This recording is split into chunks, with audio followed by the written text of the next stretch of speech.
أعوذ بالله من الشيطان الرجيم. I seek refuge in Allah from the shaitan, the stone. Bismillahir Rahmanir Rahim. With the name of Allah, most gracious, most merciful. Assalamu alaikum wa rahmatullahi wa barakatuh. Peace and blessings and mercy of Allah to all of you, ladies and gentlemen, welcome. The topic is what Al-Quran says about Hadith, translated as the event. Before I speak what the Quran has to say about the Hadith, the event, I would like to tell you something which most of the people in the audience, or mostly the people know already, existing understanding of the Hadith. The general concept of the word Hadith in the environment, I will just discuss few things about it, and then I will discuss as to what the Quran has to say about this word Hadith. The general understanding of the word Hadith is not being translated. It is being kept in Arabic. And when person says about hadith, people think immediately that they are referring to the sayings and the practices of the Prophet. When the word hadith is being used, the word hadith when used, generally people think it is referring to the sayings, which Arabic means qawl, and the practice of the Prophet. Hadith means this. It means this. Or it means sunnah, which Arabic word sunnah means the practice. Sunnah of the Prophet would be practice of the Prophet. Sunnah, the word doesn't mean the practice of the Prophet. Sunnah, the word, means the practice. Hadith means event. These are the meanings of the word, these two words. But whenever in our society, culture, all around the world, in the Muslim society, when the word hadith is being used by any non-Muslim, any person in a Muslim society, we think that he's referring to the saying or the qawl or the sunnah, the practice of the Prophet. This is generally understanding of all the so-called Muslim world. So there are about 6 authentic hadiths in the Sunni school of thought, and there may be 4 or some other numbers in the Shia sect of the school of thought of the hadith, books of hadith. The people who are involved in these studies, they know the references, and I don't want to go into detail because the topic is not such. The topic is what the Quran has to say about the hadith, not what the people in the understanding of the world is. So all the Sunni school of thought people reject all the hadith or the sayings recorded in the Shia sect. Everybody. And the Shia sect people reject all the hadith or the sayings of the prophets recorded in the Sunni authentic or books of hadith. This is the first contradiction among the schools of thoughts between the Sunni sect and the Shia sect. The hadiths themselves are being rejected by the people. Secondly, the people who have been collecting the hadiths, they themselves are rejecting the hadiths, saying that these are not authentic hadiths or the sayings, but they have selected from so many numbers some hadiths. So this contradiction of the hadith is from the day the hadith book started. And still there is a contradiction. People are contradicting the hadith, that you believe in that hadith, this is not say, we have to see this chain of the thing and all the authenticity that is being practicing going on. So I was just trying to introduce to you what already you know about the sayings and the hadith of the Prophet. Then there is a rule. There are many rules to verify that this book of Hadith is being authentic or not authentic. There are many rules. And one of the rules that which I and all the schools of thoughts will agree, that any Hadith or any saying or any sunnah or the practice of the Prophet, if it is not in connection or submissive to the ayahs of the Allah's Quranic ayahs, we will reject the Hadith. The Quran comes first as the authentic book of Allah, as the truth of Allah, and if the Hadith is below the ayahs of Allah and agrees to whatever the Quran is saying already, we will accept that Hadith. This is the most important rule applied by the scholars of the Hadith scholars, that we have to take this as the criteria. And since Quran is the Furqan, the criteria, so we can judge the ahadith, the collection of the people, scholars who have collected that, by making Furqan, Quran as the criteria to judge that this hadith, if been related to the Prophet, is it verifying any event verifying by the Quran itself? If the Quran verifies, we can say this hadith or this event related to the Prophet is true. But we must not forget, I repeat, we must not forget that the Quran, the Furqan, is the criteria to judge the hadith. The Quran, Furqan, I add further, the Quran, Furqan is the criteria to judge the Bible. The Quran, the Furqan is the criteria to judge the scientific events or scientific researches that has been taking place in the world, and they come and arrive to a truth or a fact. This fact is being confirmed by the Quran, then we agree that this fact is accepted as the true. So Quran, the criteria, the Furqan, is always a judgment coming from Allah in all fields of life.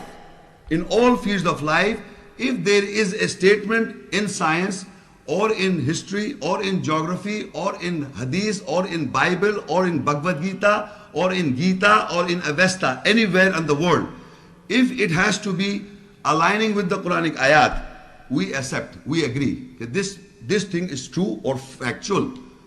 But the Quran is always the criteria, the Furqan, to judge everything in the world. But we must not forget that this, you have to make this as a rule, because Quran itself says that Quran is Furqan, the criteria, the criterion. So now, another thing is that if you ask any person, I just now said something, I would like to give a demonstration, because this you must understand, very simple. This I hold, there are many books of Hadith. I'm just referring one book I hold in mind as a Bukhari Hadith. This book. So they will say, I hold this is Quran. They will say the Quran is the on the top. This is the authentic criteria. The Hadith is below the Quran. And just look at the demonstration. This is very important. It's very simple, but you must understand what I'm doing. So Quran is the judge. It is judging the Hadith. Anything right in it, anything we accept or we reject, is based on this. We believe in Quran, we accept the Hadith. We believe in the Quran, we accept the Hadith. We believe in the Quran, we reject the Hadith. But this is the criteria. So if you ask these people, they say, yes, we agree. But then I brought the Bible. Where should I put the Bible now? Here or here? Come on. No, what is being understood? What is being understood? First came Bible. Excuse me, yes. No, what is being understood in the world is this book above. It should be the below the Quran. But generally, we bring unconsciously above the Quran, saying there are recordings in the Bible which is tahrif, some of the biblical recordings we have to accept. And now the Quran has clarified the statements within the Bible, so we accept the Bible. So, but you don't make this Bible on below the Quran, you make this Bible on the top. It is me, myself, is saying we have to bring the Bible and Hadith downwards, under the Quran. You cannot understand because there are scholars that say that their Bible is clarifying many things in the Quran which are not clarified. The Bible gets clarified. So Bible becomes on the top. So there are accounts and the events of the various messengers and the prophets before Muhammad, peace be upon him, era. They say that this Bible, there are recordings of the Ibrahim alayhi salam and Musa alayhi salam and Isa alayhi salam are in the Bible. It is in the Bible. So we can clarify the Quranic ayahs by the Bible. And scholars have done it. So you must understand, when I say Quran on the top, means Bible is below. And from the Quran we have to judge the Bible. We know the criteria of the Quran, we judge the Bible. So now Bible and Hadith goes below. But you must, this simple understanding, the moment I say the Quran is the criteria to judge the Bible and Hadith and other books. So they say, yes, we agree. But then I say, then we must know first the Quran.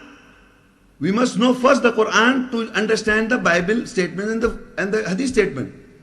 Now immediately the same person will say, no, you can understand the Quran. You cannot understand the Quran. The explanation of the Quran is in the Hadith and the Bible. So now you are speaking in two tongues. The moment I said the Quran is the criteria to judge the Hadith, the Quran is the criteria to judge the Bible, you must know any topic, any essence from the Quran first, then you can judge the Hadith, then you can judge the Bible in that. But the moment you say, yes, we agree to that, and we start off when we start reading the Quran, so we can understand the rule or the some aspect from the Quran, so that we can judge the Hadith, we can judge the Bible. They say you cannot understand the Quran. You cannot, because you have to know first the tradition, the Hadith first, and then you can understand the Quran. So this statement is not true. The true statement is, among these two statements, you cannot understand the explanation of the Quran, of the various prophets is from the Bible, according to some people. And the explanation of the era of the Muhammad Sallallahu Alaihi Wasallam era is in the Hadith. So I am telling you, the Quran explains the era of Musa salam, the Quran explains the era of Ibrahim alayhi salam, the Quran explains the era of Nuh alayhi salam, and if there are similar stories or narrations in the Bible, it will confirm and it will reject that this is wrong about Nuh alayhi salam. This is not sahih, good, correct, authentic about Ibrahim alayhi salam, Musa salam, Isa salam, Nuh alayhi salam. This is the criteria to be established in all times. Not the other way around, that you can never ever understand this book until you understand the Bible or you understand the ahadith that will clarify the ayats. It is not like such. So this is why I was trying to demonstrate. So you must understand that these books and all the other books of the world have to come below the ayat, below the Quran, to understand the Quran, the explanation of the hadith or what. So this was, I was trying to demonstrate. So we must understand there are two opinions, that Quran is the criteria to judge all the books of the world. No book is explaining the Quran, because Quran is the word of Allah. 100% factual statements are recorded.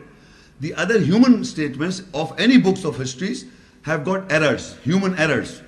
There is a fact being established by science. It is also has to be verified from the Quran.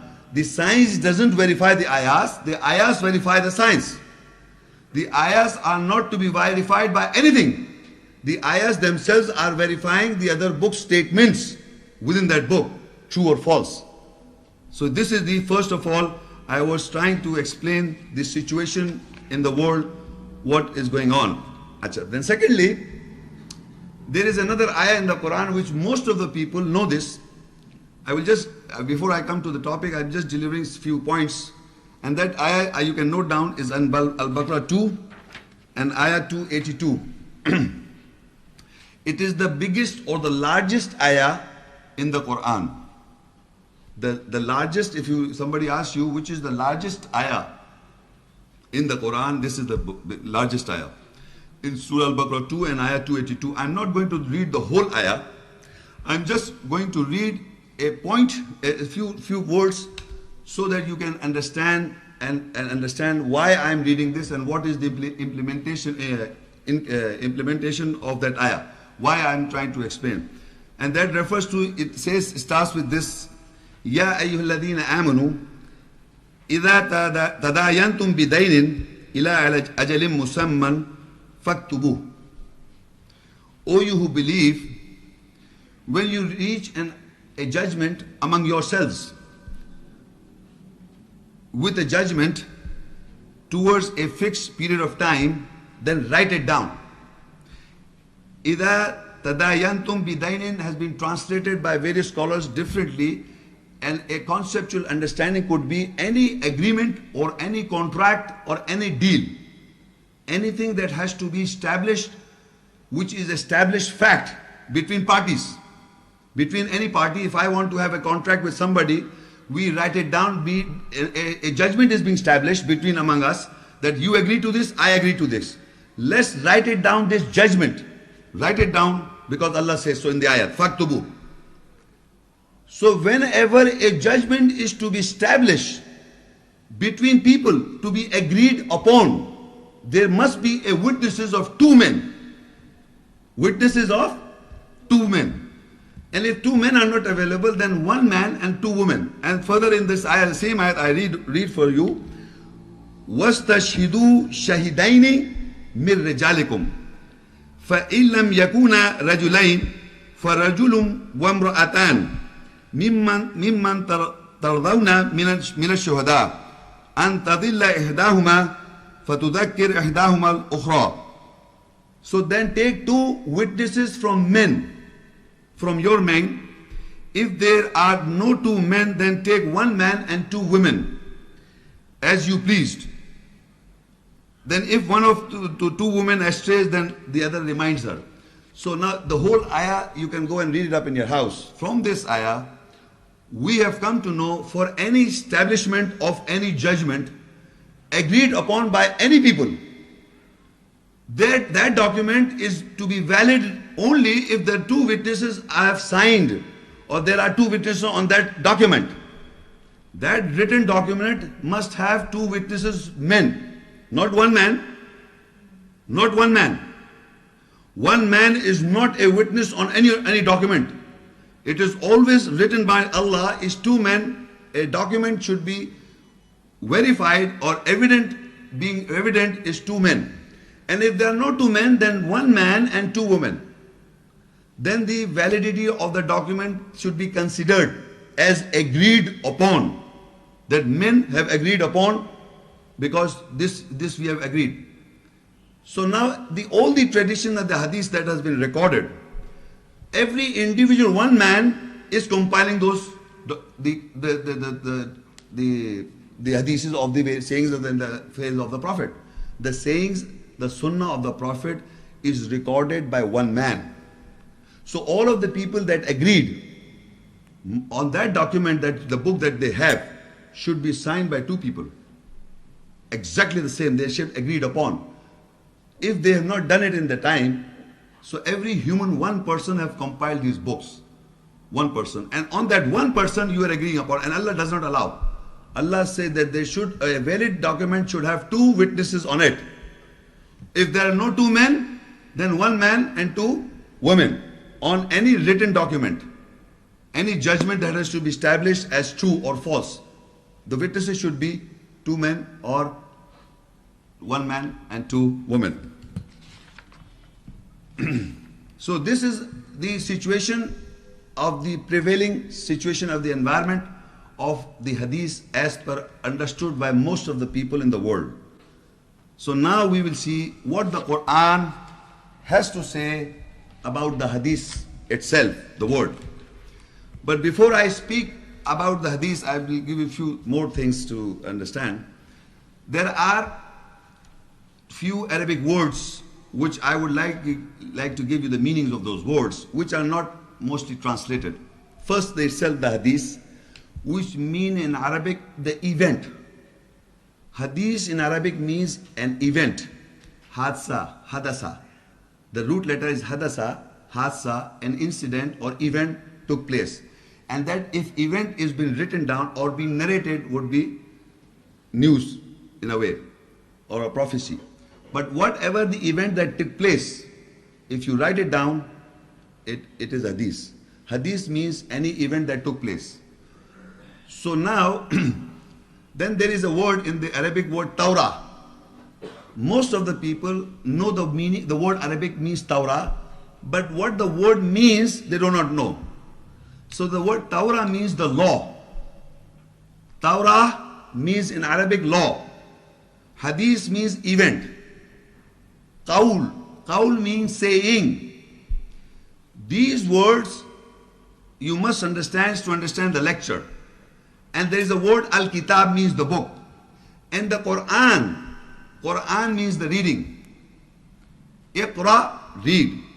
Quran means the reading. Al-Kitab means the book, the specific book. Torah means the law. Hadith means an event. Sunnah means the practice. Qaul means the saying. So what we know already, I've told you. Now what these words, how will they occur in the Quranic ayat? We will discuss this.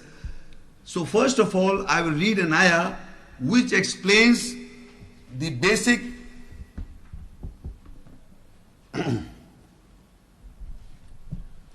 about this book. About the book of, I hold in mind Quran, of course, but Quran means the reading. The ayah that I read is Quran. But if it is written down on a paper or anything written down on anything is the book. Everybody knows that everything written down is a book. So now this book I hold, I'm referring to the book of Allah, of course. I read the ayahs is the Quran. First of all, what is the book? What is this book?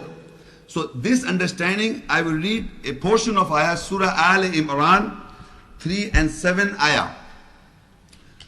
هو الذي أنزل عليك الكتاب منه آيات محكمات هن أم الكتاب وأخر متشابهات. I stop here and then I will continue later on. It is He who has revealed Al-Kitab, the book, over you. In it are muhkamat, governing ayahs, signs. They are the mother of the book, Al-Kitab, the book, and other are mutashabiyat, resembling ayahs, signs. Now, it is referring to the book. Allah says that huwa alladhi anzala alayka al-kitab, it is He who has revealed over you the book. This I hold in my hand is a book which contains ayats. It contains ayat. Allah says that it is He, Allah, who has revealed over you the book Al-Kitab, the written material, the written ayats, the written form, is revealed by Allah over the messenger, prophet. In it, in the book, minhu ayatum muhkamat. In the book are ayas, verses, ayas, signs, muhkamat, governing ayas, which governs mankind. So this book contains ayas, these ayas, muhkamat, in which are governings, or the government, which you have to govern yourself. In the ayat, ahkamat of the book, there are ayas which contains muhkamat or governing ayas which you have to govern yourself in the book. Minhu ayatum muhkamat hunna ummul kitab. This is the ayahs that govern yourself, that is the mother of the book. Which is the mother of the book? Those ayahs in the book of Allah where the ayahs are governing, which are there are ahkamat or the governance is there, which you have to govern yourself, are the ahkamat or the muhkamat or the governing ayahs by virtue you have to govern. These are the mother of the book. The same whole book contains certain muhkamat.